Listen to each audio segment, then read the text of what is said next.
Restons debout un instant alors que nous courbons la tête pour la prière.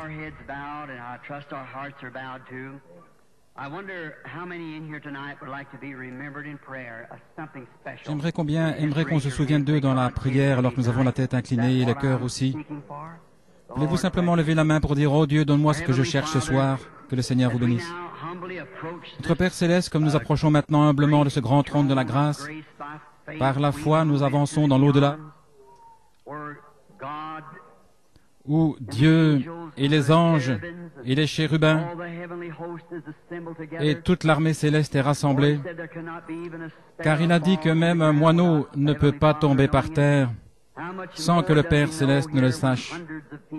Combien plus il sait alors qu'ici des centaines de personnes ont la tête inclinée et t'invoquent pour des requêtes spéciales. Père, pose ton regard sur ce monde qui est dans le besoin ce soir, car nous sommes des gens nécessiteux. Et je te prie, ô Dieu, que parce que nous sommes rassemblés ici et que nous t'exprimons notre foi en un Dieu vivant qui répond à la prière, nous sommes sortis du monde des incirconcis de cœur et d'oreille, sortis pour vivre une vie séparée et pour vivre en confessant notre foi en toi. Et ce soir, nous avons levé la main en disant, nous sommes dans le besoin. Cher Dieu, exauce chacune de leurs requêtes. Et Père, nous te prions aussi de nous visiter ce soir dans la parole. Nous venons ici pour être corrigés, pour comprendre, pour que nous sachions comment nous devons vivre en ce jour présent, à quoi nous attendre, quoi faire, car nous savons que la venue du Seigneur approche, d'après tous les signes que les prophètes ont prédits. Nous approchons du moment, Seigneur, où la délivrance complète sera donnée à tes enfants. Ô Dieu, que chacun de nous y soit, Père, qu'il n'y en ait pas un seul qui manque. C'est dans ce but que nous sommes ici, Seigneur. Nous t'aimons et nous essayons de nous préparer pour cette heure.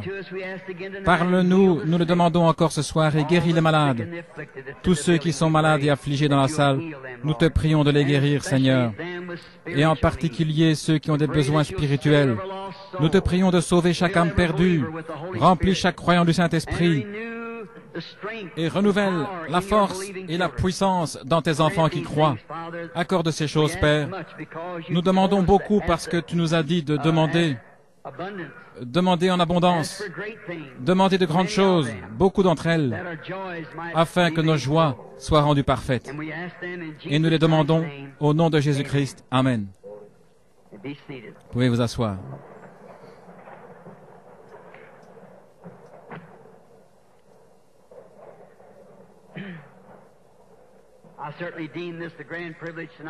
J'estime un grand privilège ce soir d'être de retour sur l'estrade de nouveau ici dans cette école secondaire pour faire face à ces braves gens qui se sont assemblés ici pour entendre l'Évangile. Je demande que la miséricorde de Dieu m'aide à vous dire la vérité, ce que je connais de la vérité. Il est encore capable de fermer la bouche d'un homme comme il pouvait fermer la gueule d'un lion. Et si jamais j'essayais de dire quelque chose qui soit faux et contraire à sa volonté, ma prière sincère est qu'il me ferme la bouche pour que je ne le dise pas. Car vraiment, je veux aller au ciel moi-même. Et jamais je ne serai là, et en tout cas, et plus de ça, je serai un faux leader, quelqu'un qui aurait fait quelque chose de faux. Si je le faisais, c'est que je ne saurais pas faire mieux. Que le Seigneur vous bénisse. Maintenant, demain matin, si c'est la volonté de Dieu, j'ai l'intention de parler sur ce sujet, mariage et divorce. Et nous espérons que vous viendrez apporter vos crayons et vos papiers. On ne prendra pas trop de temps, mais j'aimerais seulement, c'est le but premier pour lequel je suis revenu ici en Indiana, je vous l'avais promis, et j'essaierai demain matin. Si je ne le fais pas demain matin, je le ferai demain soir, mais je vais essayer demain matin, si le Seigneur le veut, de parler sur ce sujet. Les deux écoles de pensée, et que Dieu nous aide à savoir ce qui est la vérité, juste à savoir ce qui est la vérité pour que nous puissions marcher dans la vérité et dans la lumière. Vous savez, j'avais un vieil ami de couleur, il me disait, « Frère Billy, je ne veux pas d'ennui au fleuve. » Il disait, « Je veux avoir mon billet en main, et quand le coup de sifflet retentira, je ne veux pas avoir d'ennui là-bas.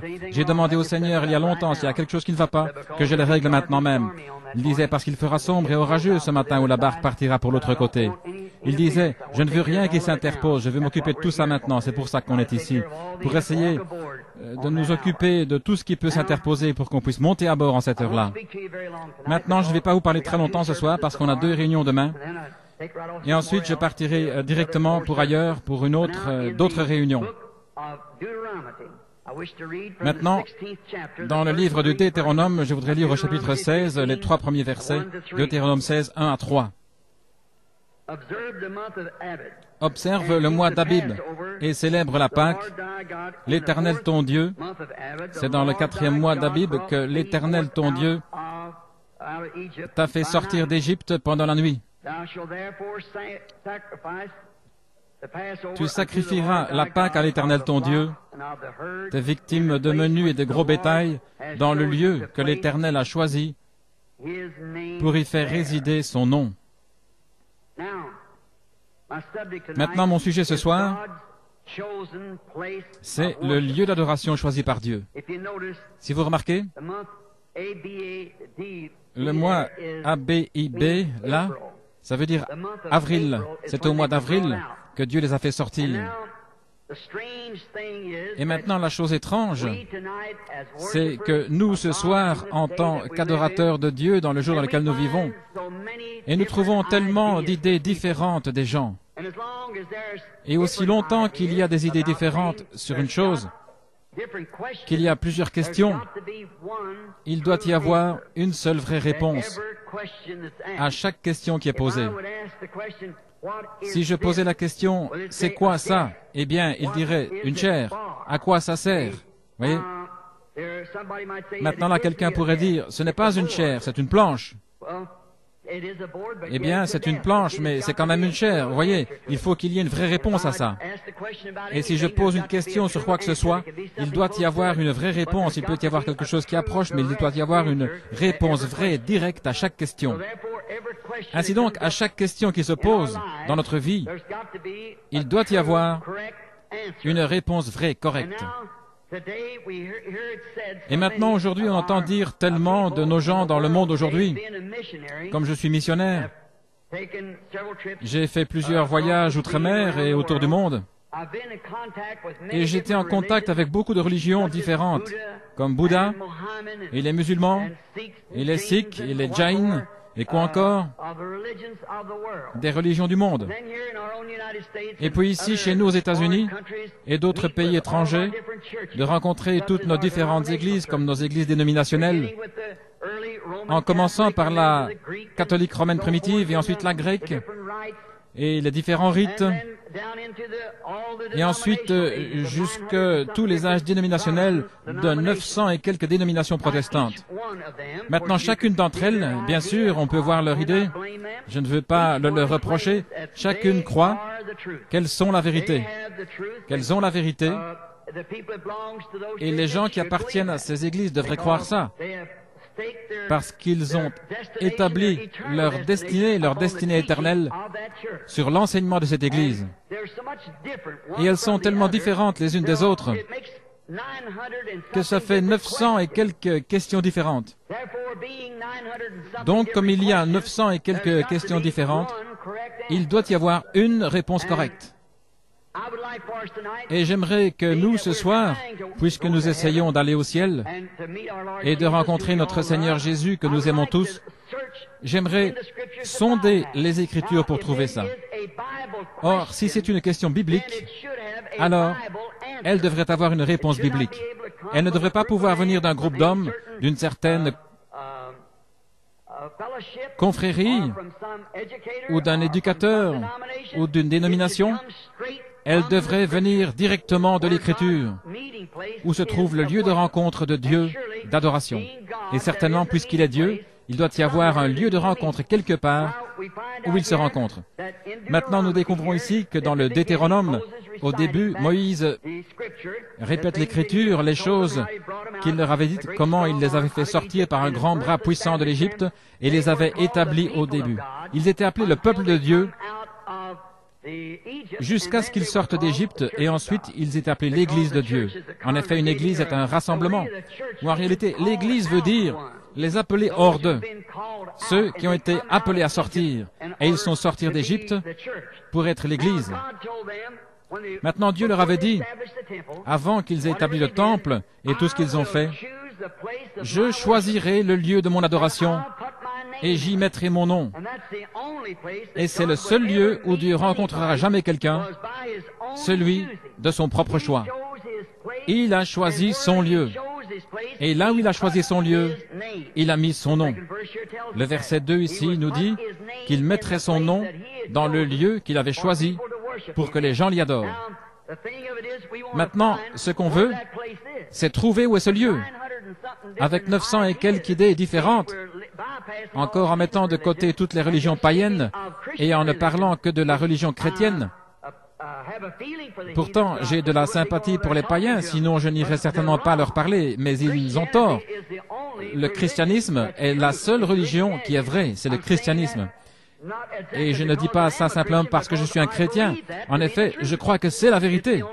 C'est la seule religion à avoir raison. J'ai été au tombeau où le cheval blanc est changé toutes les 4 heures, où Mahomet, un grand prêtre et conducteur, pas longtemps après Christ, on dit qu'il était prophète. Et je ne doute pas qu'il l'ait été, tout de suite après les frères Maccabées. Mais il est mort, il a prétendu qu'il allait ressusciter, qu'il allait conquérir le monde entier. Maintenant, à peu près toutes les 4 heures, il relève la garde et il garde un cheval blanc à son tombeau. Ils le font depuis 2000 ans en s'attendant à ce qu'il ressuscite pour conquérir le monde.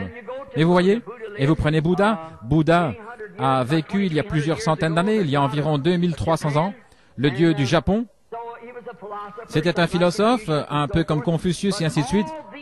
Mais tous ceux-là, les fondateurs et ainsi de suite, ils sont tous morts avec leur philosophie et ils sont enterrés, ils sont dans la tombe. Mais le christianisme, qui a été établi par Jésus-Christ, il y a une tombe vide.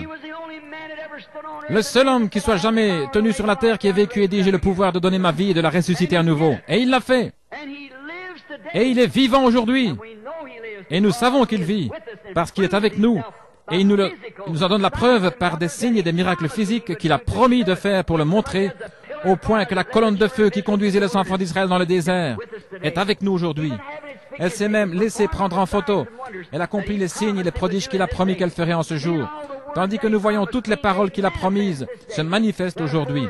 Par conséquent, le reste du monde païen n'est pas dans la course, c'est le christianisme. Maintenant, comme il y a 900 et quelques questions sur où Dieu se rencontre, il rencontre les méthodistes, ou il rencontre chez les baptistes, ou il rencontre dans ceci et cela, ou autre chose. Or, il y a une question là.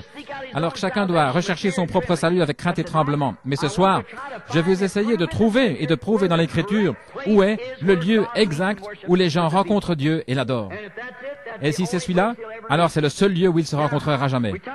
Maintenant, on a pris ce passage dans le Deutéronome, c'est un mot grec qui a un sens composé, où il veut dire 2 lois. Le mot grec Deutéronome veut dire 2 lois différentes. Et c'est exactement ce que Dieu a, 2 lois différentes. Et l'une d'elles est une loi de mort, et l'autre est une loi de vie. Dieu a 2 lois. Le suivre et le servir et l'adorer, c'est la vie. Rejeter ça, c'est la mort. Il y a 2 lois en Dieu. Maintenant, l'une de ces lois a été dévoilée au monde au mont Sinaï. Dieu a donné la loi à Moïse et à Israël. Non pas que la loi ait pu les aider, mais la loi leur montrait seulement qu'ils étaient des pécheurs. Avant ça, ils ne savaient pas ce que c'était le péché avant d'avoir une loi. Il ne peut pas y avoir de loi sans sanction. Une loi sans sanction n'est pas une loi.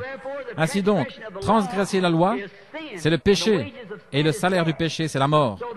Ainsi donc, avant que Dieu leur ait donné une loi, aucune transgression ne leur était imputée. S'il n'y a pas de loi ici qui dit qu'on ne peut pas, on n'a pas le droit de rouler à plus de 30 km à l'heure, alors vous pouvez rouler à plus de 30 km à l'heure. Mais quand il y a une loi qui l'interdit, alors il y a une loi et une amende pour la sanctionner. Maintenant, la mort, la loi de la mort, c'était les commandements donnés sur le mont Sinaï qui montraient à l'homme qu'il était un pécheur. Et s'il transgressait la loi de Dieu, il mourrait. Mais il n'y a pas de salut dans la loi. C'était seulement un policier qui pouvait vous mettre en prison. Elle n'avait rien pour vous en faire sortir. Mais il a aussi donné une autre loi. C'était au mont du Calvaire, où le péché a été imputé à Jésus-Christ. Et là, la peine a été acquittée. Et sans la loi, mais c'est par la grâce que vous êtes sauvés, par la grâce de Dieu, par prédestination, la préconnaissance de Dieu de votre être. Maintenant, nous voyons ces deux lois dans le Deutéronome, où il est question de deux lois. Il y avait deux lois. L'une était la loi de la mort et l'autre la loi de la vie. Il y avait aussi deux alliances qui ont été données au peuple. Nous en parlerons demain matin. L'une a été donnée à Adam avec une condition. Si tu fais ceci et que tu ne fais pas cela. Mais cette loi a été violée. Adam et Ève l'ont violée dans le jardin d'Éden. Alors Dieu a établi la seconde alliance et il a donné à Abraham. Et cette loi-là était inconditionnelle. Ce n'est pas ce que tu as fait ou ce que tu feras. Il a dit, moi, je l'ai déjà fait. Ça, c'est la grâce. Ça, c'est la loi de la vie. Dieu l'a fait pour Abraham et pour sa semence après lui. C'est-à-dire toute la semence d'Abraham. Comme la Bible le dit, tout Israël sera sauvé. Mais ça ne veut pas dire les Juifs, comme Paul disait, ceux qui sont Israël intérieurement ou Israël au dehors. Au dehors, comme on a parlé l'autre soir, c'était les enfants d'Isaac, par le sexe. Mais la loi de Dieu, c'était à travers Christ, qui était la semence royale d'Abraham, que par grâce, tout Israël est sauvé. C'est-à-dire tous ceux qui sont en Christ sont sauvés. Tous. La seconde alliance de Dieu. Mais toutes ces choses préfiguraient Christ. Maintenant, remarquez le verset 2. Le verset 2 ici dans Deutéronome 16. Adore dans le lieu que j'ai choisi. Maintenant, vous devez adorer Dieu, il a dit, dans le lieu que j'ai choisi. Pas celui que quelqu'un d'autre a choisi, mais celui que moi j'ai choisi. Or, si Dieu a choisi un endroit, alors il nous incombe de voir ce qu'il en a dit. Et où est-ce? Je veux le trouver, parce que vraiment, je veux l'adorer. Nous sommes tous ici ce soir pour l'adorer.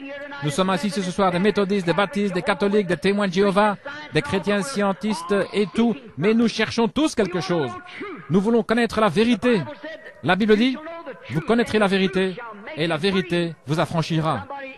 Vous ne pouvez pas savoir ce que vous faites. Vous ne savez pas comment le faire avant de savoir comment vous y prendre. Ou plutôt, vous ne savez pas quoi faire avant de savoir comment vous y prendre. Vous devez savoir ce que vous faites et comment le faire. Ceci nous montre que Dieu a un lieu de rencontre pour ses adorateurs, un endroit précis. C'est dans ce lieu-là seulement que Dieu rencontre ses adorateurs. Maintenant aussi, le lieu qu'il a choisi pour ses adorateurs, il a dit qu'il y mettrait son nom. Maintenant, parcourons l'Écriture pour trouver où est ce lieu. Certainement, si Dieu a dit qu'il mettrait son nom dans ce lieu où il a choisi de rencontrer les gens pour adorer avec eux, ou plutôt pour qu'ils l'y adorent, alors c'est quelque part dans la Bible, car c'était pour tous les âges. Et le grand Dieu qui ne change pas ne peut pas changer. L'homme change. Mais vous pouvez fonder votre vie sur n'importe quelle chose que Dieu a dite en tout temps. Parce que c'est la vérité. C'est la vérité. En effet, c'est la seule chose en laquelle je peux avoir confiance, c'est la Bible.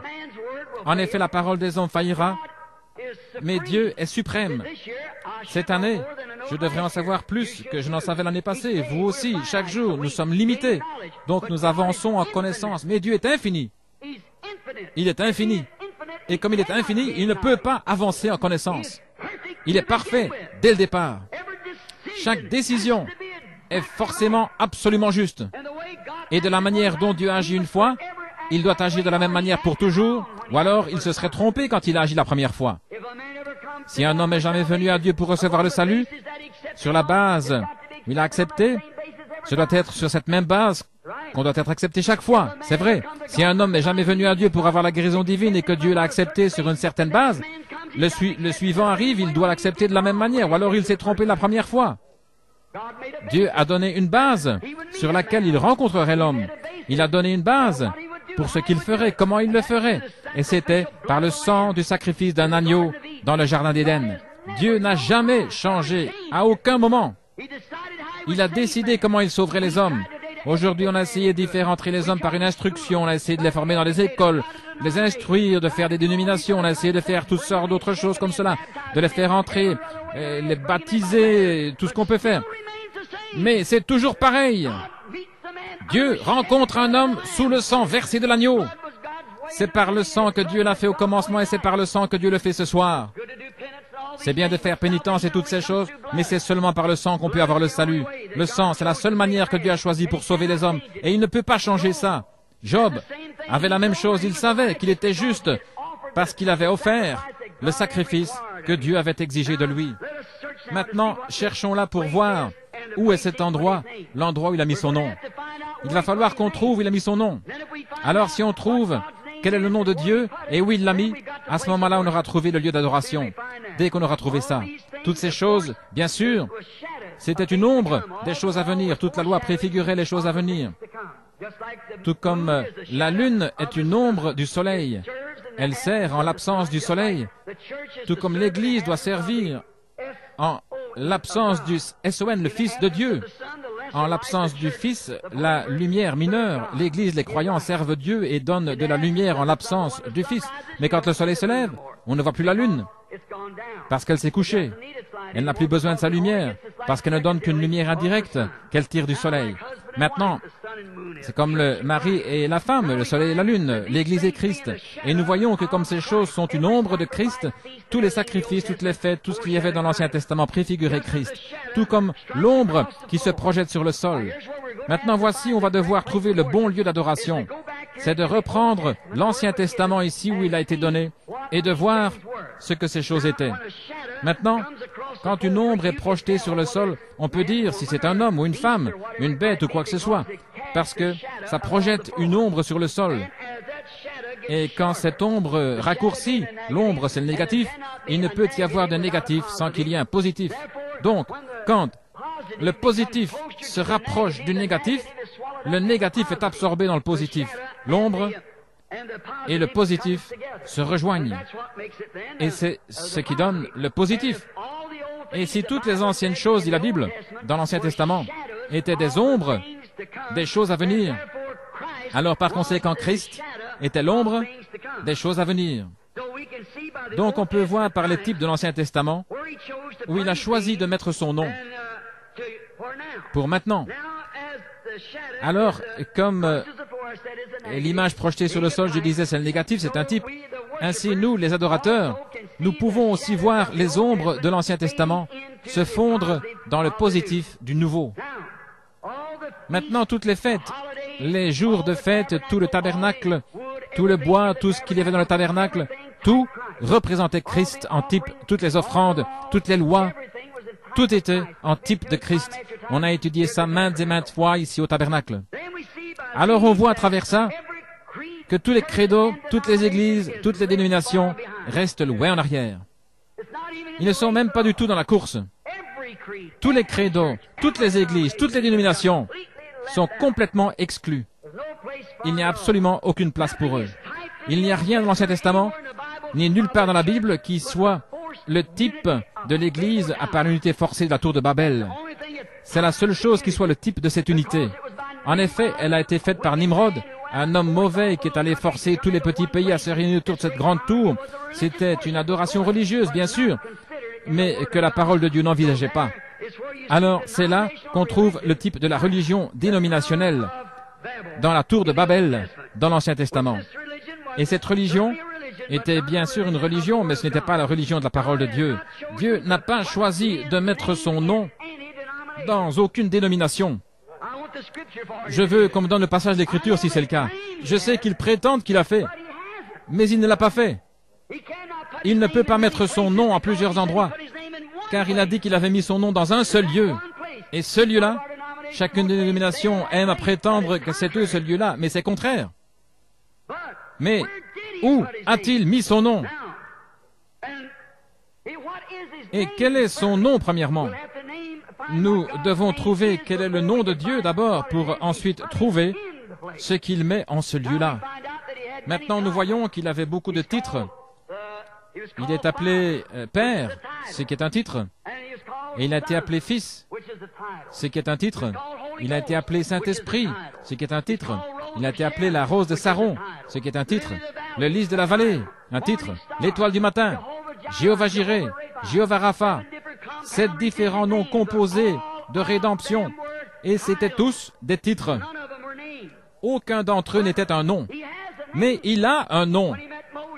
Quand il a rencontré Moïse, il n'avait pas encore de nom. Il a dit à Moïse, « Je suis celui qui suis. » Et quand nous voyons Jésus sur terre, qui parle dans Hébreux chapitre 6, excusez-moi, dans l'évangile de Saint Jean chapitre 6, il a dit, « Je suis celui qui suis. » Il disait, « Comment, tu es un homme qui n'a pas plus de 50 ans et tu dis que tu as vu Abraham ?» Il a dit, « Avant qu'Abraham fût, je suis. » Et je suis était celui, le buisson ardent, la colonne de feu qui était dans le buisson ardent à l'époque de Moïse. Le je suis. Et là on voit que Jésus a dit aussi, je suis venu dans le nom de mon Père. Et vous ne m'avez point reçu. Donc, le nom du Père doit être Jésus. C'est vrai. Le nom du Père, c'est Jésus, parce que Jésus l'a dit, je porte le nom de mon Père. Je viens dans le nom de mon Père, et vous ne m'avez pas reçu. Donc son nom était Jésus. Et Gabriel l'appelait Jésus. Les prophètes l'ont appelé Jésus. Et il était absolument Jésus, avant sa naissance. Même le saint prophète lui a donné le nom d'Emmanuel, ce qui veut dire Dieu avec nous. Puis Dieu a été manifesté dans la chair, afin d'ôter le péché du monde. Et quand il l'a fait, il lui a été donné le nom de Jésus. Donc, le nom c'est Jésus. Et le nom a été placé dans un homme. Pas une église, pas une dénomination, pas un credo, mais un homme. Il a choisi de faire résider son nom en Jésus-Christ. Maintenant, nous voyons qu'il devient alors le lieu de l'adoration de Dieu, où vous l'adorez. Depuis même avant qu'il soit né, il lui a été donné le nom de Jésus. C'était tellement important que ça a été donné à sa mère par l'ange Gabriel, qu'il lui serait donné le nom de Jésus, Fils de Dieu, ce qu'il était. Alors, nous l'avons là. C'est celui-là et pas un autre. C'est pour lui seul le lieu d'adoration choisi par Dieu. Le lieu de Dieu qu'il a choisi. Dieu a choisi de rencontrer l'homme. Ce n'était pas dans une église, pas dans une dénomination, pas dans un credo, mais en Christ. C'est là le seul endroit où Dieu vient à la rencontre d'un homme et où il peut adorer Dieu. C'est en Christ. C'est là le seul endroit. Peu importe que vous soyez méthodiste, baptiste, catholique, protestant, quoi que vous soyez, il n'y a qu'un seul endroit où vous pouvez adorer Dieu correctement, c'est en Christ. Romains 8.1 dit, il n'y a donc maintenant aucune condamnation pour ceux qui sont en Christ Jésus, qui marchent non selon la chair, mais selon l'Esprit. C'est l'Évangile. Nous pouvons être en désaccord sur des credos. Nous pouvons être en désaccord sur des théories humaines.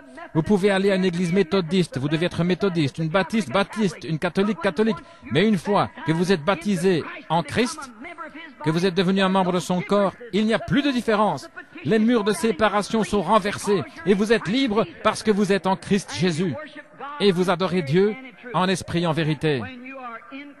Quand vous êtes en Christ Jésus, le plan de Dieu, c'est que vous l'adoriez en Christ Jésus. Maintenant, aucune dénomination d'église ne peut prétendre ceci.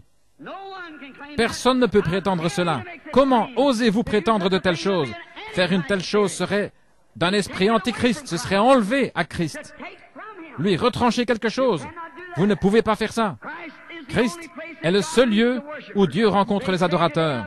Ils disent aujourd'hui, il y a des gens qui m'ont dit il n'y a pas longtemps, un homme appelé à Beaumont, Texas, il disait, Monsieur Branham, si votre nom n'est pas sur le registre de notre église, vous ne pouvez pas aller au ciel.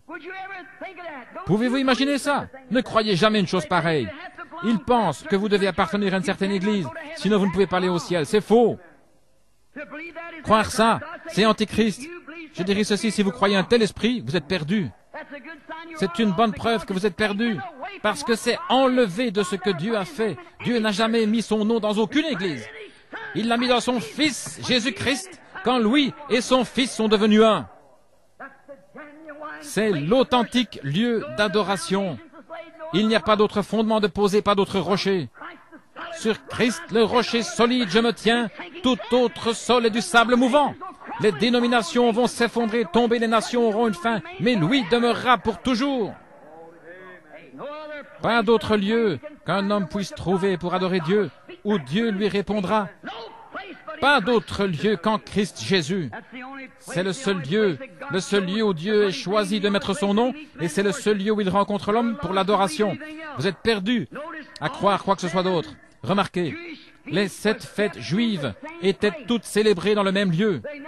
Ils n'ont jamais célébré une fête ici pour les méthodistes, et une par ici pour les baptistes, une par là pour les presbytériens, une par ici pour les catholiques et une pour les protestants. Les 7 fêtes étaient toutes célébrées dans le même lieu. C'est un très beau type ici. On vient d'étudier les 7 âges de l'Église pour montrer que Dieu garde tous les 7 âges de l'Église dans la parole. Parce que chaque âge de l'Église a produit une partie de la parole. Et quand il la produisait, il voyait la lumière.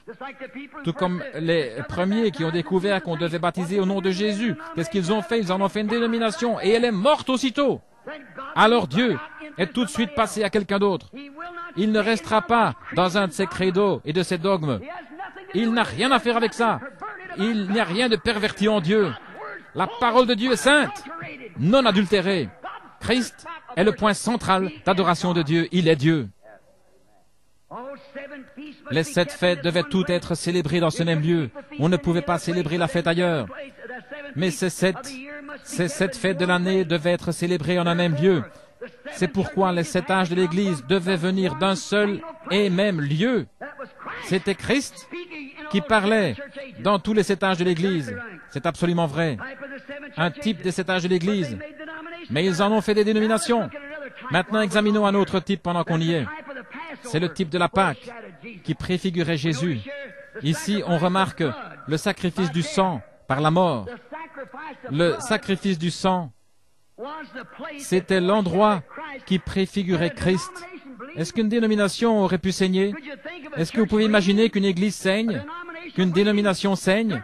Bien sûr que non. Il fallait du sang, qu'une vie saigne. Et la vie, ici Jésus apparaît dans l'agneau. L'agneau était un type de Christ. Et il préfigurait Christ parce qu'il était l'agneau de Dieu présenté par Jean qui ôte le péché du monde. Nous voyons Jésus qui apparaît ici dans Exode chapitre 12. Remarquez, c'était le seul lieu que la mort ne pouvait pas frapper. Quand la mort était sur le point de frapper le pays, il devait y avoir un lieu précis. Tous ceux qui n'étaient pas là-dessous mouraient. Un seul lieu. Maintenant, ça ne voulait pas dire que c'était une seule maison, mais il y avait un seul lieu. C'est là où l'agneau était tué. Là où il y avait le sang de l'agneau, l'ange de la mort ne pouvait pas frapper. Parce que c'était le seul lieu où Dieu avait mis son nom. Et cet agneau a été nommé là-bas au début un agneau. Remarquez, c'était le seul endroit où il ne pouvait pas frapper. Et maintenant, c'est pareil aujourd'hui. Il n'y a qu'un seul endroit où la mort spirituelle ne peut pas frapper. C'est la parole. La mort ne peut pas frapper la parole parce que c'est la parole vivante de Dieu. Mais quand vous y mettez des credos, la parole se retire, elle se sépare comme l'eau se sépare de l'huile. On ne peut pas les mélanger. Donc vous voyez, quand le credo entre dans une dénomination, ils suivent tous le credo et la parole s'éteint et passe à quelqu'un d'autre. Et la fait continuer et augmenter, elle saisit le mouvement et alors qu'elle va de la justification à la sanctification, le baptême du Saint-Esprit, et en avant, elle sort dans le grain. Vous voyez le chemin que Dieu a suivi. Il fait avancer son nom jusqu'au bout de la même manière parce qu'il est la parole. Remarquez, elle ne peut pas mourir. La parole de vie ne peut pas mourir. Remarquez comme c'est parfait maintenant. Il n'était pas interdit à l'ange de la mort de frapper le grand peuple intellectuel de l'Égypte. Il ne lui était pas interdit de frapper ces terres sacrées, ces grands édifices, ces pharaons, ni les prêtres du pays. Il n'était pas interdit à l'ange de frapper là. Il pouvait frapper n'importe quel édifice, n'importe quel endroit, n'importe qui. Mais il ne pouvait pas frapper là où il y avait l'agneau. La mort ne peut pas frapper là où se trouve ce lieu auquel Dieu a pourvu, et ça c'est dans l'agneau. Remarquez pas même, il ne lui était même pas interdit de frapper Israël, ou ses prêtres hébreux, n'importe laquelle de leur dénomination. Tous doivent être dans le lieu pourvu et choisi par Dieu, sinon la mort frappe. Ô Église, peu importe où vous êtes, à quoi vous appartenez, pour moi ça ne change rien. Mais il y a une chose que vous devez savoir. Vous devez être en Christ, sinon vous êtes mort. Vous ne pouvez pas vivre en dehors de lui. Votre Église peut être très bien comme édifice, votre confrérie peut être très bien humainement, mais quand vous reniez le corps, le sang, la parole de Jésus-Christ, vous êtes mort dès l'instant où vous le faites. C'est le lieu d'adoration que Dieu a choisi. C'est là que se trouve son nom exactement. C'est là qu'il a choisi de mettre son nom. Pas dans une église, mais dans le Fils Jésus-Christ. Remarquez, il n'y avait pas de sécurité que dans l'endroit de son choix, dans son agneau et dans le nom de l'agneau. Remarquez, c'était un agneau mâle. Un lui, pas une elle. Pas une église, elle. Mais son nom à lui, pas son nom à elle. Là où il allait rencontrer les gens, ce n'était pas dans son nom à elle, mais dans son nom à lui, l'agneau. Maintenant nous disons l'église, la grande et puissante église. Elle a fait ceci, elle a fait cela. Elle a bravé les orages, nous avons augmenté en nombre, nous sommes nombreux, nous sommes une église puissante, elle a du poids. Mais Dieu n'a jamais rien dit d'une elle. Il a dit lui. C'est lui qui est le lieu de rencontre, l'agneau, pas l'église. Pas son nom à elle, mais son nom à lui. Il n'a pas mis son nom à elle nulle part, il a mis son nom à lui, en lui. C'est pourquoi tout ce que nous devons faire en parole ou en acte, nous devons le faire au nom de Jésus-Christ. Si nous prions, nous devons prier au nom de Jésus. Si nous demandons quelque chose, nous devons le demander au nom de Jésus. Si nous marchons au nom de Jésus. Si nous parlons au nom de Jésus.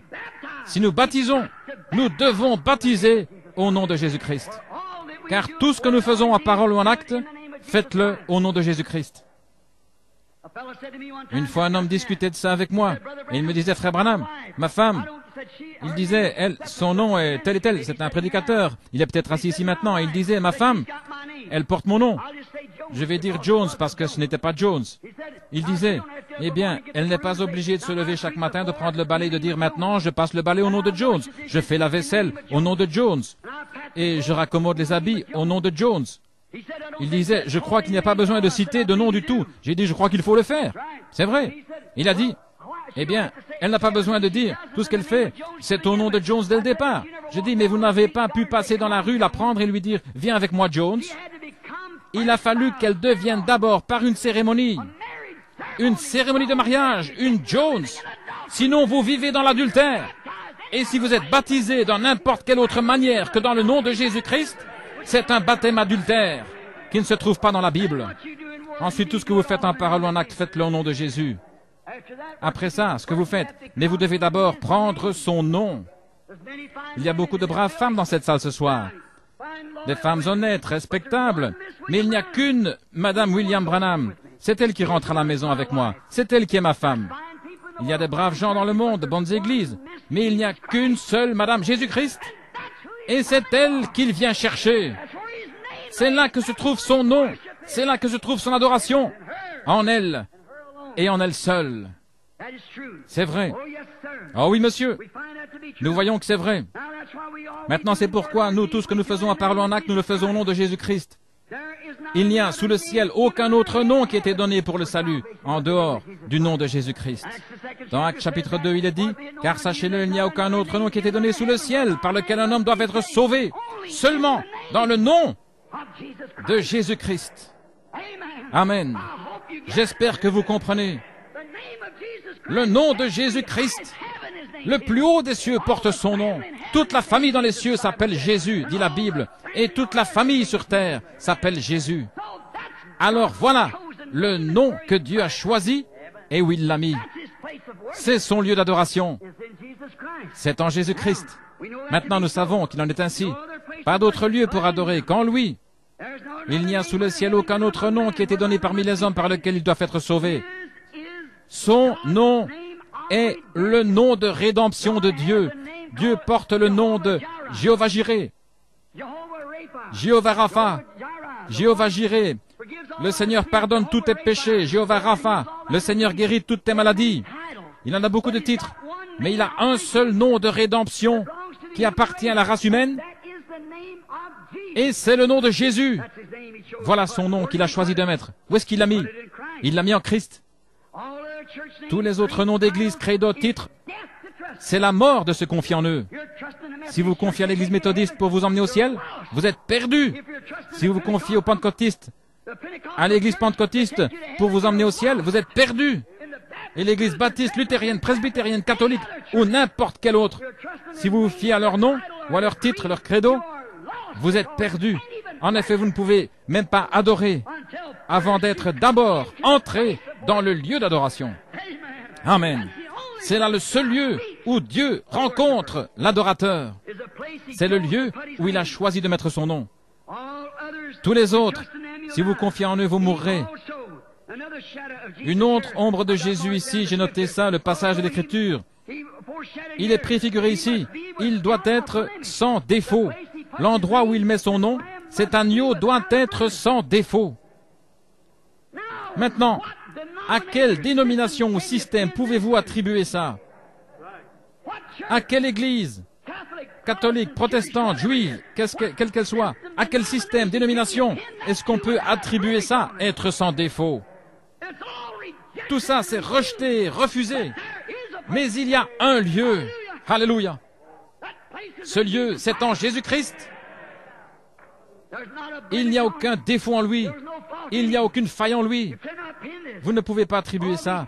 Toutes ces gens qui essaient de le faire, de dire que leur Église est sans faute et tout ça, ils sont souillés, désobéissant à la parole. Ils aiment à moitié mort, laodicéen, un credo. Mais ce n'est pas la vérité. Mais jusqu'à Pilate lui-même, son ennemi, il a dit « Je ne peux trouver rien de coupable en lui ». Son propre ennemi a témoigné de ce qu'il n'y avait rien de coupable en lui. Vous ne pouvez épingler aucun péché sur lui. Il a dit aux prêtres de son temps, « Lequel d'entre vous peut m'accuser de péché? Qui peut me montrer que je suis un pécheur? Nommez-moi une seule église qui puisse dire qu'ils n'ont jamais rien fait de mal. Franchement, il n'y en a pas une seule. Presque qui n'ait commis des meurtres et fait tout ce qu'on peut trouver dans les faits divers, ou presque. Et pourtant, il continue à prétendre, ce n'est pas le lieu de rencontre que de Dieu pour l'adoration, dans aucun credo ni aucune dénomination. Mes amis, je ne veux pas blesser vos sentiments, mais je suis responsable d'un message. Et ce message, c'est, sortez de cette confusion. Et si je vous demande de sortir, où est-ce que je vais vous amener? Est-ce que je vous amènerai au Branham Tabernacle? Il est tout aussi fautif que n'importe lequel des autres. Mais il y a un endroit où je peux vous amener, où vous êtes en sécurité, protégé de la mort. C'est en Jésus-Christ. C'est le lieu d'adoration de Dieu. Voilà le lieu que je vous présente ce soir. Là où Dieu a mis son nom, là où il a promis qu'il rencontrerait toute personne qui entrerait, qu'il adorerait avec elle et festoierait avec elle. C'est en Christ, pas dans une église, pas dans un tabernacle, mais en Christ. C'est lui le tabernacle de Dieu. C'est lui le lieu où Dieu est entré lui-même et en qui il a demeuré. Celui-ci est mon Fils bien-aimé en qui je me plais de demeurer. C'est là que Dieu a établi sa demeure, qu'il a apporté son nom et sur qui il a placé Jésus-Christ. Donc son nom a été mis dans un homme, son Fils Jésus-Christ, en qui il a établi sa demeure. Et dans ce tabernacle-là, alors que, en type, l'ancienne Jérusalem, les anciennes fêtes, l'ancien temple, c'était un type quand la fumée est entrée, le jour où l'arche est entrée de l'Alliance, et qu'elle s'est installée là, et la voix de Dieu s'est fait entendre de là. De même, la voix de Dieu s'est fait entendre en entrant dans le tabernacle Jésus-Christ. En effet, l'ancien, le naturel, était un type et une ombre du nouveau. Et quand il est entré en Christ, il a dit, « Celui-ci est mon Fils bien-aimé en qui je me plais de demeurer. Et je choisirai le lieu où je mettrai mon nom et où je rencontrerai l'homme et où j'adorerai. » Dieu a choisi le lieu. Pas dans une dénomination d'église, mais en Jésus-Christ. Oui, monsieur. Il doit aussi, comme je l'ai dit, être sans défaut. Aucune dénomination ne peut prétendre cela. Elles le font, elles sont antichrist. Maintenant, nous voyons ici, remarquez, son ombre encore. L'agneau doit être gardé, ça se trouve dans Exode 12, si vous le notez, Exode 12, 3, 6. L'agneau doit être gardé pendant 4 jours pour être examiné, pour voir s'il est digne d'aller au sacrifice. Il doit être pris, examiné maintes et maintes fois pendant 4 jours pour voir s'il a un défaut, pour voir s'il a une maladie, pour voir si l'agneau a quelque chose qui ne va pas. Il doit être gardé pendant 4 jours. Maintenant, remarquez, il y a peut-être parmi vous qui pensaient que c'était un peu le 14. Mais souvenez-vous, il prenait l'agneau le 10e jour du mois, il le tuait le 14e jour du mois. Vous voyez? C'est-à-dire qu'il était gardé pendant 4 jours. Maintenant, Jésus, le nom de Dieu, l'agneau, est entré à Jérusalem et il n'en est ressorti qu'après sa mort, sa mise au tombeau et sa résurrection. Il a été gardé sous le regard des critiques pendant 4 jours et 4 nuits. Comme cet agneau était parfaitement typifié, gardé pendant 4 jours. C'est là que Pilate a dit, je ne peux rien trouver en lui de coupable. Une autre ombre de lui, aucun de ses os ne pouvait être brisé. Ce qui était parfaitement, quand ils mettaient à mort le sacrifice, ils n'avaient pas le droit de briser un os, sinon il était refusé. Et ils avaient déjà levé le marteau pour briser les os des jambes de Christ, quand ils ont dit, il est déjà mort, et ils lui ont percé le côté, et ils ont trouvé du sang et de l'eau. Remarquez encore une autre chose glorieuse ici. Je ne voudrais pas la laisser de côté, car il était représenté dans les offrandes. L'offrande de farine. Je me souviens qu'une fois, il y avait une école dans la Bible qu'on appelait l'école des prophètes. Et c'était toute une école. Et on voit qu'un jour, Élie est allé là-bas à cette école et ils l'ont prié de partir. Il disait, quand tu es là, c'est trop exigeant. Alors il voulait qu'il s'en aille. Et ils sont sortis pour aller lui chercher à dîner. Et un groupe de prêtres sont sortis, ou des prophètes, pour aller chercher des pois, pour lui préparer à dîner. Et ils sont allés ramasser un grand tablier tout plein. Et quand ils sont revenus, c'était des coloquins sauvages, c'était du poison. Et ils les ont jetés dans le pot. Le potage s'est mis à bouillir. Et quelqu'un a dit, hélas, la mort est dans le pot. Maintenant, on ne peut même pas manger. Et il y a dit, apportez-moi une poignée de farine. Et il a pris la farine et l'a jetée dans le pot. Et il a dit, mangez, le pot est guéri. L'offrande de farine, c'était Christ. Chaque grain devait être pareil. Chaque petit morceau de farine devait être moulu pareil. Pour l'offrande de farine, montrant qu'il est le guérisseur, il substitue, il enlève la mort et met la vie par les 2 lois. Alléluia, là où il y a la mort, à un endroit, quand Christ entre, la vie entre. Il est le même hier, aujourd'hui et pour toujours. Et là où il y avait la mort, c'est devenu la vie, parce qu'on y fait entrer Christ, l'offrande de farine. Quelle grande leçon ces choses feraient si on prenait le temps de les voir en détail. Maintenant, remarquez, pas une seule parole des ombres ne faillit. Jamais une seule parole n'a failli de l'ombre. Tout typifié parfaitement. Il est le lieu d'adoration que Dieu a choisi et le nom de Dieu lui est donné. Il est le lieu d'adoration de Dieu et le nom de Dieu lui est donné. Il est la parole de Dieu et il est le nom de Dieu. Il est à la fois la parole de Dieu et le nom de Dieu. Il était la parole faite chair. Il était la parole de Dieu, l'agneau de Dieu, le nom de Dieu, et il était Dieu. Voilà ce qu'il était, le lieu choisi et le seul pour adorer Dieu. Et Dieu refuse tout autre lieu que dans Jésus-Christ. Vous ne pouvez pas l'adorer nulle part. Il a dit, c'est en vain qu'il m'adore en enseignant comme doctrine les commandements d'hommes. Aujourd'hui, on a des credos, des dogmes, tout ce qui enseigne ceci est le chemin, cela c'est le chemin. Et Jésus a dit, je suis le chemin, la vérité et la vie, et nul ne peut venir à Dieu que par moi. Autrement dit, je suis la porte de la bergerie. Tous ceux du dehors sont des voleurs. Il est la seule approche. Il est la porte, il est le chemin, la vérité, la vie, tout ce qu'il y a, la seule entrée, le seul lieu, la seule adoration, le seul nom. Tout est relié à Jésus-Christ. Tout l'Ancien Testament lui est relié, le Nouveau Testament lui est relié, et l'Église aujourd'hui lui est reliée par la parole de son commandement. Il n'y a aucun autre lieu, aucun autre nom, ni nulle part où Dieu ait jamais promis de rencontrer l'homme, rien qu'en Jésus-Christ, le lieu d'adoration qu'il a choisi. Remarquez, Dieu n'a promis de rencontrer ses adorateurs que dans ce lieu-là seul. Et c'est par son propre choix, pas par notre choix, pas selon notre pensée, mais selon sa pensée à lui, son choix à lui. Et ce serait le lieu où il mettrait son nom, le lieu qu'il choisirait. Alors on voit qu'on trouve où était son nom, ce qu'il a choisi, par son propre choix. Maintenant qu'on a trouvé le lieu où il a mis son nom, c'est-à-dire en Jésus-Christ, Et il n'y a aucun autre lieu, ni aucun autre nom. Est-ce que vous êtes convaincu de ça? Dites Amen. Maintenant, ce qu'il y a, c'est que si on trouve où est ce lieu, le lieu d'adoration n'est accepté nulle part, seulement en Christ. Vous pouvez vous repentir, vous pouvez faire ça, mais vous n'adorez pas encore. Vous demandez pardon. Pierre a dit le jour de la Pentecôte, quand ils les ont tous vus en train de parler en langue et qu'ils se produisaient de grands prodiges et des miracles, ils se sont mis à rire. L'Église l'a fait en disant, ces hommes sont pleins de vin doux. Ils se comportent comme des gens ivres. Marie, la Vierge et tous, ils étaient ensemble. Ils étaient 120. Ils titubaient comme des hommes ivres et ils parlaient en langue et faisaient ces choses bizarres. Ils disaient, ces hommes sont pleins de vin doux. Mais Pierre s'est levé et il a dit, hommes frères, ces hommes ne sont pas pleins de vin doux, car ce n'est que la 3e heure du jour. Mais c'est ici ce qui a été dit par le prophète Joël. Il arrivera dans les derniers jours, dit Dieu, je répandrai mon esprit sur toute chair. Vos fils et vos filles prophétiseront. Sur mes servantes et ma servante, je répandrai de mon esprit. Je ferai paraître des prodiges en haut dans les cieux et sur la terre du feu, des colonnes de feu, des vapeurs de fumée. Il arrivera, avant que le jour grand et terrible du Seigneur arrive, que quiconque invoquera le nom du Seigneur sera sauvé. Quand ils entendirent ceci, ils eurent le cœur vivement touché, et ils dirent, « Hommes frères, que pouvons-nous faire ?» Pierre dit, « Repentez-vous chacun de vous, et soyez baptisés au nom de Jésus-Christ pour le pardon de vos péchés, et vous recevrez le don du Saint-Esprit, car la promesse est pour toutes les générations futures. » Maintenant, on trouve ça. Maintenant, nous voulons voir comment entrer en lui. Comment est-ce qu'on entre dans ce lieu d'adoration? 1 Corinthiens 12 règle la question. Car par un seul esprit, pas par une seule église, pas par un seul credo, pas par un seul pasteur, pas par un seul évêque, pas par un seul prêtre, mais par un seul Saint-Esprit, nous sommes tous baptisés dans un seul corps, qui est le corps de Jésus-Christ, et sujet à tous les dons qui se trouvent dans ce corps. Oui, monsieur.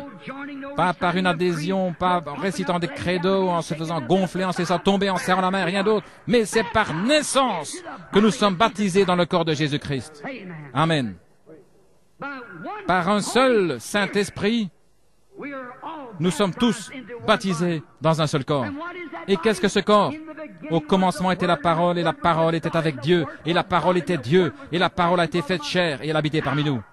Comment pouvons-nous être dans ce corps et en nier une seule parole ou la placer quelque part ailleurs, même pas dans le corps? Comment pourrions-nous faire cela? Le lieu choisi par Dieu, remarquez.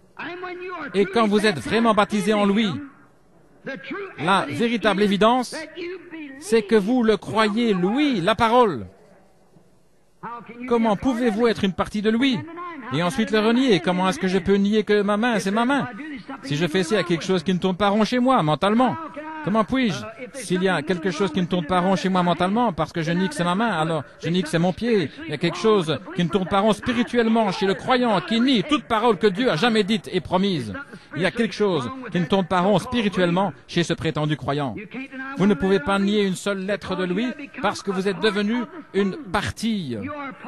Vous êtes une partie de lui, parce que vous êtes baptisé en lui. Par le Saint-Esprit, vous a fait entrer dans le corps de Jésus-Christ. Comme c'est beau, Dieu avait un certain lieu où il rencontrait Abraham. Et c'est là qu'Abraham adorait, tout le long du Testament. Et sa parole promise sera interprétée en vous, par lui. Est-ce que vous avez saisi ça? La parole qu'il a promis d'accomplir dans le jour où vous vivez, vous serez une épître écrite de Dieu, lue de tous les hommes. Non pas ce que vous prétendez, mais ce que Dieu fait à travers vous parlera plus fort que tout ce que vous pourriez prétendre. Dieu a dit, voici les signes qui accompagneront ceux qui auront cru. Ça parle à travers vous. Il a parlé de cet âge-ci, de ce qu'il y aurait maintenant. Les croyants de cet âge-ci doivent croire ceci, ce qu'il a promis aujourd'hui. Tout comme ils devaient entrer dans l'arche pour être sauvés, sortir d'Égypte pour être sauvés, ils doivent entrer en Christ pour être sauvés maintenant, entrer dans le message parole, qu'il est le même hier, aujourd'hui et pour toujours. Comment y entrez-vous? Par le baptême. Le baptême de quoi? D'eau? Par le Saint-Esprit. Un seul esprit, nous sommes tous baptisés dans ce seul corps. Et sa parole promise, il ne va pas, vous n'aurez pas à l'interpréter. C'est lui qui l'interprétera à travers vous. ce que vous faites, ce qu'il a promis de faire. L'Église qui le suit sera tellement semblable à lui que les gens sauront. Regardez Pierre et Jean. Quand on les a questionnés au sujet de ce qu'il avait guéri un homme à la porte appelé Label, ils ont dit qu'ils ont vu les sacrificateurs là, ils ont vu que c'était des hommes du peuple sans instruction, mais ils ont reconnu qu'ils avaient été avec Jésus. Pourquoi? Ils faisaient les choses qu'il avait faites. Il devait s'occuper des affaires du Père. Et aujourd'hui, ça doit être pareil. Maintenant, souvenez-vous, il est le même, hier, aujourd'hui et pour toujours. Car Dieu vous rencontre en lui, le seul lieu qu'il y ait. Car c'est là qu'il a choisi de mettre son nom. En Jésus. Jésus est le nom de Dieu. Souvenez-vous, Père, Fils, Saint-Esprit, ce sont des titres du nom Jésus-Christ. Quand Matthieu a dit, allez, faites de toutes les nations des disciples, les baptisant au nom du Père, du Fils et du Saint-Esprit, comme on l'a mal interprété aujourd'hui en disant au nom du Père, au nom du Fils, au nom du Saint-Esprit, ce n'est même pas écrit. C'est au nom, au singulier, du Père, Fils, Saint-Esprit. Père n'est pas un nom, Fils n'est pas un nom, Saint-Esprit n'est pas un nom. C'est un titre. 10 jours plus tard, Pierre s'est levé et il a dit, repentez-vous chacun de vous et soyez baptisés au nom de Jésus-Christ. Alors est-ce qu'il faisait ce qu'il lui avait dit de ne pas faire? Il a fait ce qu'il lui avait dit de faire. Le nom du Père, Fils et Saint-Esprit, c'est le Seigneur Jésus-Christ. Chaque personne dans le Nouveau Testament a été baptisée au nom du Seigneur Jésus-Christ. Pas une seule personne dans la Bible n'a jamais été baptisée dans les titres de Père, Fils, Saint-Esprit. Ça n'est pas apparu avant le credo de Nicée, à Nicée, Rome. C'était un ordre de l'Église catholique qui se trouvait, c'est confirmé dans le catéchisme. Je l'ai trouvé. C'est vrai. Les réalités de notre foi et ainsi de suite. Que c'est absolument un credo catholique romain. Ils vous diront que ce n'est pas dans la Bible, mais ils disent qu'ils ont le pouvoir de changer ces mots-là s'ils le veulent à cause du pape. Je ne suis pas d'accord. Jésus-Christ est le même hier, aujourd'hui et pour toujours. Et quiconque retranchera un mot de cette Bible, a dit Jésus, ou y ajoutera un mot, sa part sera retranchée du livre de vie. Un seul mot, pas une phrase ou un paragraphe, mais un mot. Quiconque retranchera un mot. Au commencement, Dieu a fortifié son peuple avec sa parole. Un seul mot, mal interprété, a provoqué toutes les morts, tous les cœurs brisés, toutes les peines. Ève, ce n'est pas une phrase qu'elle a désobéi, c'est un mot qu'elle a désobéi. Quand Jésus est venu au milieu du livre, ça c'était le début du livre, quand Jésus est venu au milieu du livre, qu'est-ce qu'il a dit? Il est écrit que l'homme ne vivra pas de pain seulement, mais de toute parole qui sort de la bouche de Dieu. À la fin du livre Apocalypse 22, verset 18, la toute dernière partie de la Bible, Jésus lui-même parle et il dit, « Je rends témoignage que si quelqu'un retranche un seul mot de ce livre ou y ajoute un seul mot, sa part sera retranchée du livre de vie parce qu'il est un faux prophète et qu'il a donné une fausse interprétation aux gens et leur sang sera redemandé de sa main pour avoir fait ça. Nous devons garder ce lieu d'adoration, c'est-à-dire Jésus-Christ la parole, le même hier, aujourd'hui et pour toujours. Amen. Très bien. Souvenez-vous qu'il n'y a aucun autre lieu de rencontre pour adorer, pas un endroit, c'est Dieu qui l'a choisi. Jean, là-bas, il y a bien longtemps, à la charnière entre le Nouveau et l'Ancien Testament. Écoutez bien maintenant. Soyez bien attentifs. Jean, ce grand aigle, est arrivé du désert en volant un jour, ses grandes ailes étendues. Il s'est posé sur la rive du Jourdain. Un grand prophète aigle qui faisait le pont entre l'Ancien et le Nouveau Testament. Et il les a appelés de la droite et de la gauche. Il convoquait un jour de repentance. Quand les pharisiens et les sadducéens sont sortis, il a dit, « Ne commencez pas à dire en vous-même, nous avons Abraham pour père, parce que je vous dis que de ces pierres, Dieu peut susciter des enfants Abraham. » Oh là là! Quand il s'est mis à proclamer son évangile et qu'il disait, « Il y en a un parmi vous que vous ne connaissez pas. Je ne l'ai pas encore identifié, mais je le reconnaîtrai quand il viendra. Je ne suis pas digne de délier son soulier. Mais il vous baptisera du Saint-Esprit et de feu. Et il a son vent à la main. Il nettoiera complètement son air. Et il brûlera la paille dans un feu qui ne s'éteint point. » Ce grand aigle de l'Évangile était là. Et il croissait ses grandes menaces. Et la souillure, il criait ses menaces. Et la souillure est sortie où Hérode, l'empereur de ce temps-là, le proclamateur qui avait épousé la femme de son frère. Est-ce que vous pourriez imaginer que ce grand aigle de l'Évangile reste assis là et qu'il se tairait? Il y en a qui disaient, ne prêche surtout pas sur le mariage et divorce maintenant, Jean, parce qu'Hérode est là. Il est allé lui dire en face, il ne t'est pas permis de la voir, c'est ça. Qu'était-il? Il était cet aigle, venu du désert. Il n'avait pas été formé sous la peur et les menaces de l'homme, d'une dénomination quelconque, mais il avait été formé sous la puissance du Dieu Tout-Puissant pour reconnaître ce qu'il allait y avoir. Il connaissait l'identification du Messie. Alléluia! Ce mot veut dire louer notre Dieu. N'ayez pas peur, je n'ai encore fait de mal à personne. Je ne suis pas excité, je sais exactement où j'en suis. Oh, quand je pense à lui, ce grand aigle qui est arrivé là en volant et qui s'est posé, il a dit, je le reconnaîtrai quand il viendra. Un jour, il était là en train de prêcher.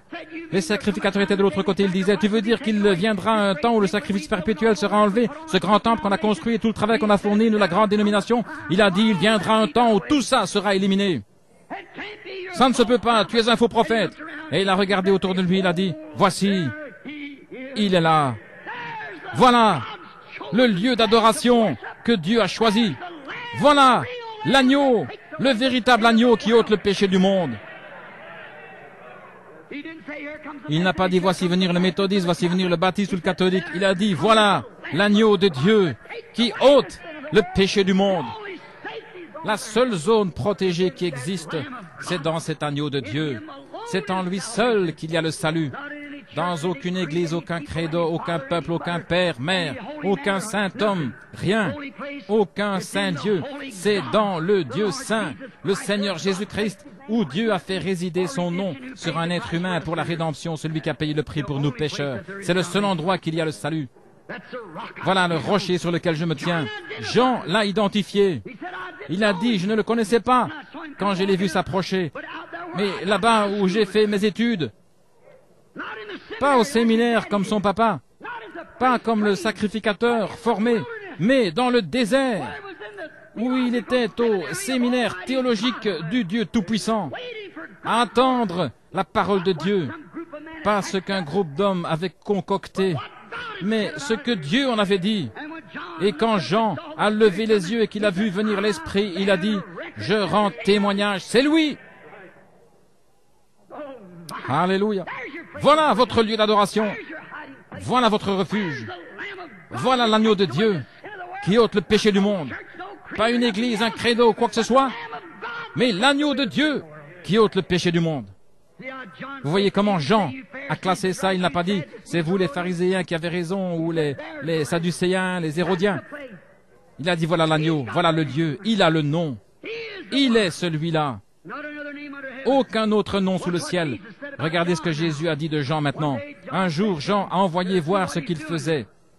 Jésus a dit de lui, il était cette grande lumière qui a lui, pour leur montrer le droit chemin qu'il devait suivre avant son avènement. Son premier avènement, écoutez attentivement, ne le manquez pas. Jésus a dit, Jean était cette lumière. Malachie 3, pas d'erreur. Le prophète, avec la grande lumière brillante, a identifié Jésus comme étant le seul, l'agneau. Tous les autres agneaux dont parlaient ces sacrificateurs et toutes ces autres choses n'ont aucun sens. L'agneau était là, l'homme avec la grande lumière qui luisait. Jésus a dit qu'il l'était. Malachie 3 a dit, j'enverrai mon messager devant ma face pour préparer le chemin. Et celui qui a été envoyé pour préparer le chemin a identifié que le lieu, c'était lui. C'est lui, il n'y a pas d'erreur, c'est lui. Je vois le signe qui le suit. Je sais que c'est lui. Une lumière descend du ciel et vient sur lui. Il n'y avait pas de doute que c'était lui. Alors, mon frère, je vais vous demander quelque chose en terminant. On pourrait dire ceci, dans Malachie 4, est-ce qu'il ne nous est pas aussi promis un autre aigle avec une colonne de lumière qui suivrait pour montrer à l'Église dans l'erreur aujourd'hui qu'il est Hébreux 13:8, le même hier, aujourd'hui et pour toujours. Est-ce qu'il ne nous est pas promis qu'un autre arriverait du désert en volant? Amen. C'est exactement la vérité. Comme ça correspond, comme ça s'accorde avec Saint Luc 17:30, où le Fils de l'homme, l'aigle, se révélera pour anéantir tous les autres lieux d'adoration, comme les dénominations et ainsi de suite.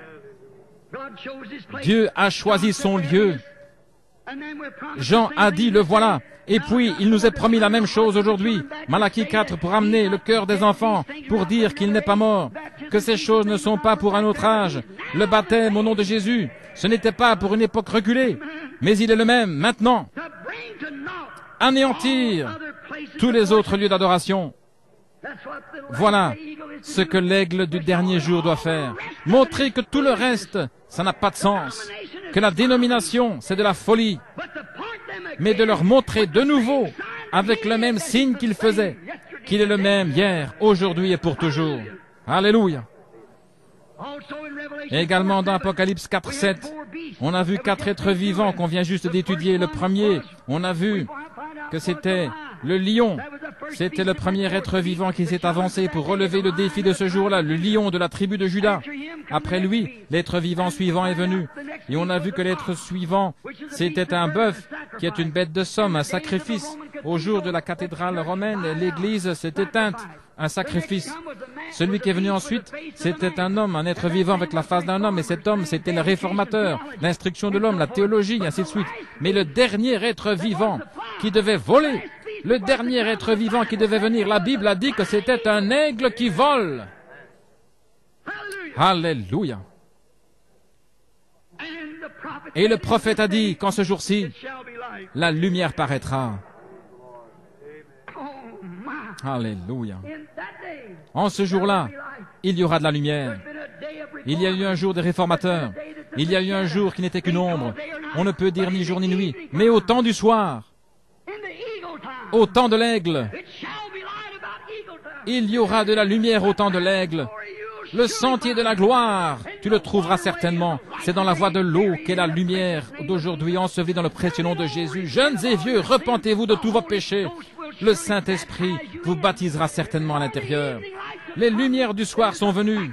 Oui, c'est un fait que Dieu et Christ sont un. Oh, il y aura de la lumière au temps du soir, le seul lieu choisi par Dieu pour adorer. Oh, qu'est-ce que ce message est venu faire? Qu'est-ce qu'il va faire? Et en son jour, au temps du soir, la lumière paraîtra. Pourquoi?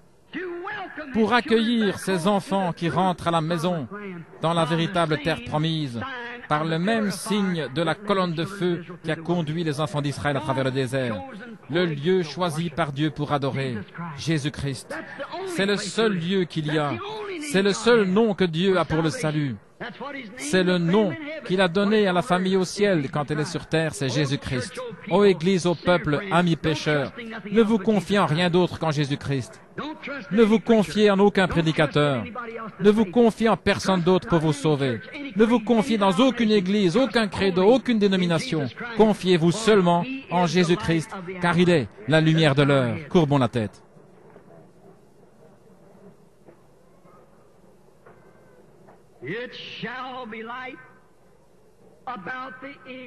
Il y aura de la lumière au temps du soir.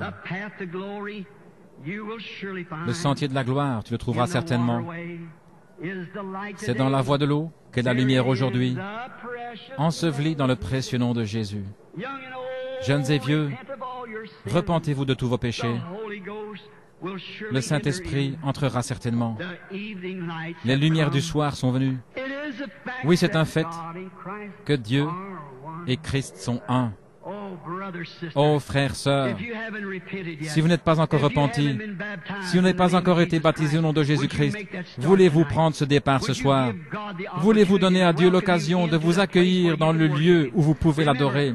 Souvenez-vous, hors de là, il n'y a aucun endroit où Dieu a promis de vous rencontrer et d'accueillir votre adoration. Vous dites, frère Branham, j'adore en toute sincérité.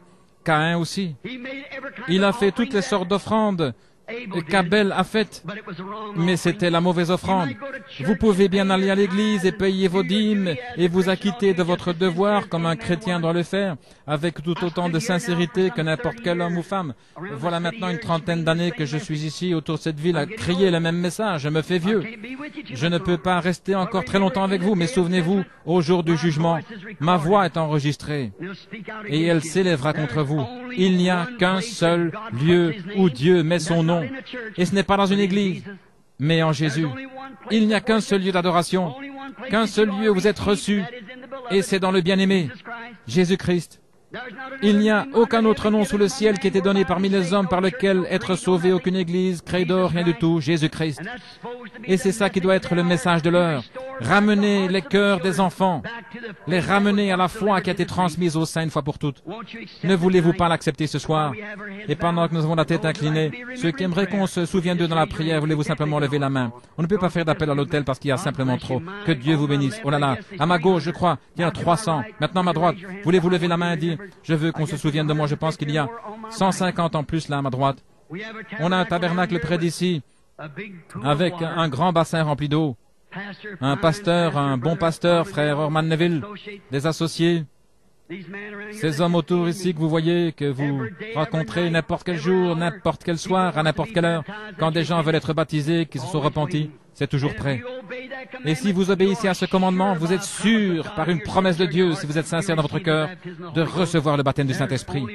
Il n'y a qu'un seul lieu d'adoration, et ça, ce n'est pas dans le tabernacle, c'est en Christ. Comment est-ce qu'on entre en lui? Par un seul esprit. Nous sommes tous baptisés dans ce seul corps. Prions. Cher Dieu, alors que ces mains se sont levées, elles ont montré ce qu'il y avait derrière cette main dans le cœur, une conviction de ce qu'ils sont sûrs qu'ils ont besoin de ton aide. Je prie pour chacun d'eux, Père, et je vais citer ta parole. Tu as dit, « Celui qui écoute ma parole et qui croit à celui qui m'a envoyé a la vie éternelle. Il ne viendra point au jugement, mais il est passé de la mort à la vie. » Père, après avoir quitté la ville pendant seulement quelques semaines, et en revenant, j'ai demandé, et celui-ci? Eh bien, ils sont partis. Et qu'en est-il? Ils sont partis. Cher Dieu, un par un, nous sommes appelés. Un par un, nous devons relever le défi de traverser la vallée de l'ombre de la mort. Et nous devons tous passer par là en tant que mortels. Mais ce soir, tu nous as proposé ta demande, que si nous croyons en lui et que nous nous faisons baptiser en son nom, tu nous feras entrer. Et alors dans ce corps, le corps de Christ, pas dans l'Église, mais dans le corps de Christ, ce corps a déjà été jugé. Il n'aura pas à passer par le jugement. Dieu a déversé sa colère sur ce corps. Et ce corps est exempt, libre du péché. Et en étant en lui, ça nous rend libres du péché par l'expiation de celui qui est mort pour nous. Et là, nous avons communion les uns avec les autres, alors que le sang de Jésus-Christ, le Fils de Dieu, nous garde purs de tout péché, de toute souillure. Père Dieu, je te prie de faire entrer chacun d'eux dans ton royaume. Accorde-le, ô Dieu, qu'il n'y en ait pas un seul perdu, qu'il n'y en ait pas un seul, garçon, fille, homme ou femme. Seigneur, il y a des gens de ma propre famille qui sont assis ici ce soir et qui ne sont pas sous ce sang. Combien je me rappelle clairement les mots de mon papa. Et je prie, cher Dieu, qu'aucun d'entre eux ne soit perdu. Accorde-le, Seigneur. Je crois en toi maintenant, avec tout ce qu'il y a en moi pour croire. Agis sur mes frères, sœurs, mes amis, ici, dans cet endroit ce soir et là-bas à travers le téléphone. Il y a plusieurs États qui sont à l'écoute partout de la côte Est jusqu'à la côte Ouest. Je prie, Dieu bien-aimé, tout là-bas de l'autre côté des déserts, à Tucson, là-bas en Californie, là-haut, au Nevada, en Idaho, tout là-bas dans l'Est et autour là-bas au Texas. Alors que cette invitation est lancée, il y a des gens assis dans des petites églises, des stations-service, des maisons, en train d'écouter. Oh Dieu, que cet homme ou cette femme perdue, ce garçon, cette fille, qu'il vienne à toi en cette heure même, accorde-le, maintenant même. Nous le demandons au nom de Jésus, qu'il trouve ce lieu de sécurité pendant qu'il est temps. Alors que nous voyons l'écriture sur la muraille, la terre qui s'agite, le temps de la délivrance est proche. Une partie de notre pays s'enfonce, l'autre partie est secouée d'explosions, de tremblements de terre, comme Jésus a promis qu'il en serait. Que ce ne soit pas trop long pour eux, Seigneur. Qu'ils l'acceptent maintenant, car nous te les présentons comme des trophées de la réunion de l'Évangile, au nom de Jésus. Amen. Est-ce que vous le croyez? Que Dieu vous bénisse. Tous ceux qui croient que c'est la vérité à ma gauche, levez la main. Tous ceux qui le croient à ma droite, levez la main. Que Dieu vous bénisse. D'après ce que je peux voir, c'est tout le monde. C'est la vérité, les amis. Dieu sait que c'est vrai. Maintenant, quand vous êtes en lui, et parce que vous êtes en lui, vous avez accès à tout ce pourquoi il est mort. Et pourquoi est-il mort? Il fut blessé pour nos transgressions, brisé pour notre iniquité. Le châtiment qui nous donne la paix est tombé sur lui, et c'est par ses meurtrissures que nous avons été guéris. Croyez-vous cela? Croyez-vous en son expiation pour la guérison maintenant? Est-ce qu'il y a des malades parmi nous? Qu'ils lèvent la main, à droite ou à gauche. Des grandes masses de maladies, je ne peux pas former la ligne. Vous voyez, impossible de monter sur l'estrade, il n'y a aucun moyen de le faire. Ils font des réunions de prière là-bas, aux autres endroits pour les malades, dans les églises et tout, au tabernacle. Je vais vous demander quelque chose. Combien y a-t-il de croyants? Levez la main. Très bien. Je vais vous citer la parole qui est Christ. La dernière commission de Jésus au monde, et à l'Église plutôt, c'était celle-ci. Voici les signes qui suivront ceux qui auront cru. S'ils imposent les mains aux malades, ceux-ci seront guéris. Tous ceux qui savent que c'est vrai, Marc 16 dit Amen. Très bien. Je vous demande, en tant que croyant, d'imposer les mains à quelqu'un qui se trouve devant vous. Imposez simplement les mains à quelqu'un qui est devant vous. Et prions tous une prière les uns pour les autres maintenant. Mettez les mains sur quelqu'un près de vous.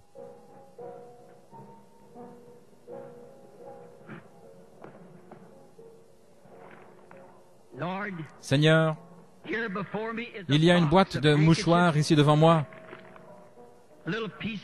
des petits morceaux d'étoffe, une brave maman étendue quelque part en train de mourir, un bébé à l'article de la mort, des malades partout. Nous lisons dans la Bible qu'on prenait sur le corps de Paul des mouchoirs et des tabliers et qu'on les appliquait sur les malades et les mauvais esprits et les esprits impurs, les maladies, les affections quittaient les gens.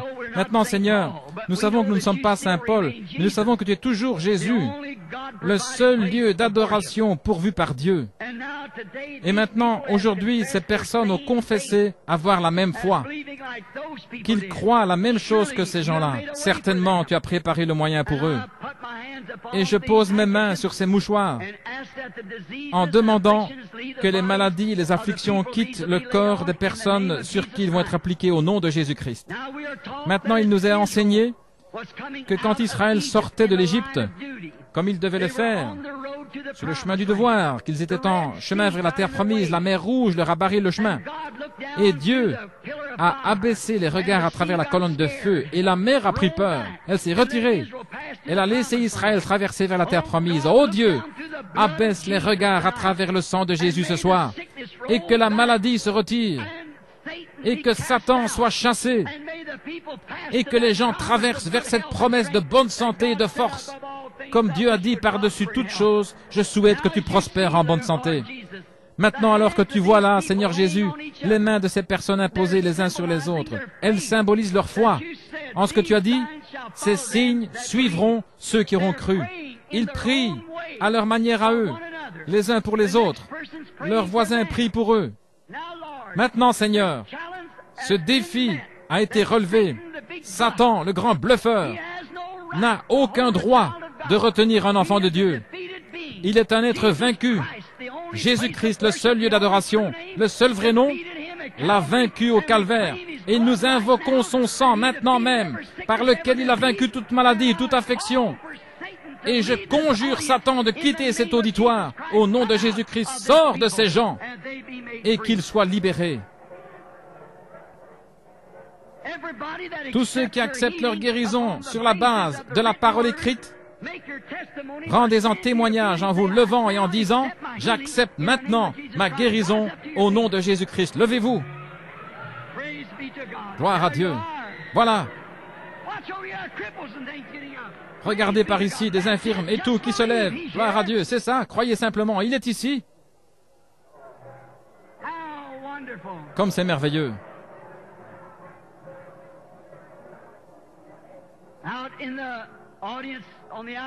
Là-bas, dans l'auditoire, à l'extérieur, par les ondes, vous devriez voir. Je pense que tout le monde ici, autant que je sache, la plupart d'entre eux sont debout en ce moment-ci. Quel moment merveilleux! La présence du Seigneur. Voilà, là où il y a la présence du Seigneur, il y a la liberté. On est libre. L'Esprit de Dieu nous rend libres. Maintenant qu'il nous a guéris, nous le croyons. Il nous a sauvés, nous le croyons. Ceux qui veulent être baptisés, le bassin est prêt. À n'importe quel moment, à n'importe quelle heure où vous venez venir, il y aura quelqu'un pour s'en occuper. Maintenant, je pense qu'avant de terminer, on devrait chanter un bon vieux cantique de l'Église. Je l'aime, parce qu'il m'a aimé le premier. Levons les mains vers Dieu et chantons-le de tout notre cœur. Nous aimerions vous retrouver ici demain à 9h30 dans le même bâtiment pour le sujet de mariage et divorce. Très bien, chantons-le ensemble.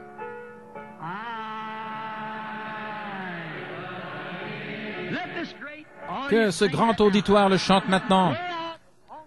Là-bas par les ondes, chantez-le aussi.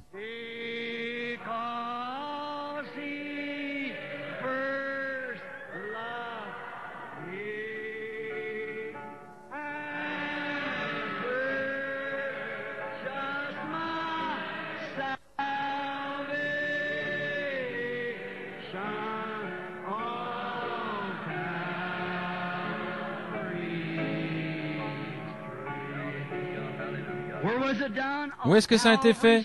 Sur le bois du Calvaire. Pendant que nous le chantons encore une fois, je voudrais que vous serriez la main de quelqu'un près de vous en disant que Dieu te bénisse, pèlerin.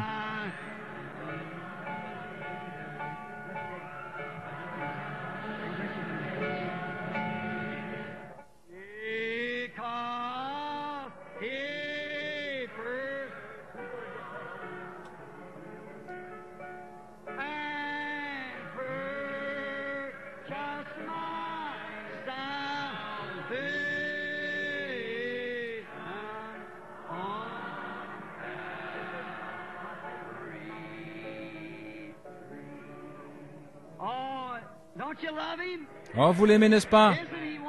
N'est-il pas merveilleux? Est-ce qu'il est votre refuge? Il est un rocher dans un pays aride, un abri à l'heure de la tempête, le seul refuge que je connaisse. C'est pourquoi ma foi regarde à toi, toi, agneau du calvaire, sauveur divin. Écoute ma prière, enlève toute ma culpabilité, que je sois dès ce jour entièrement à toi. Levons les mains en le chantant.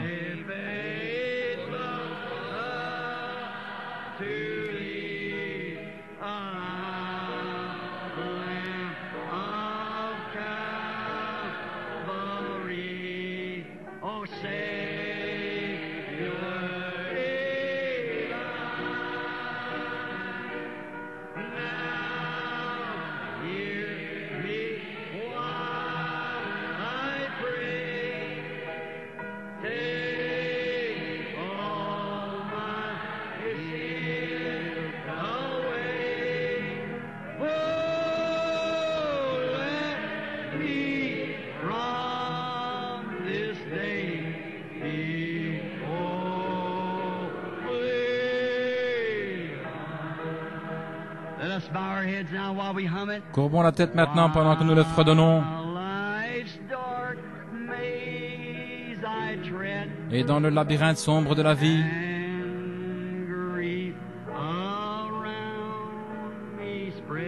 entouré de malheur, oh, sois mon guide.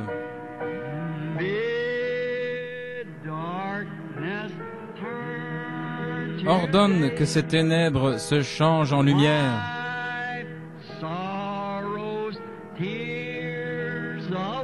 Viens essuyer mes larmes.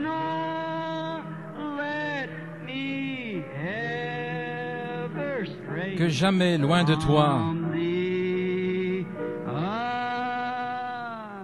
je ne m'égare. Pendant que vous avez la tête inclinée, notre bien-aimé pasteur, frère Roman Neville, terminera la réunion.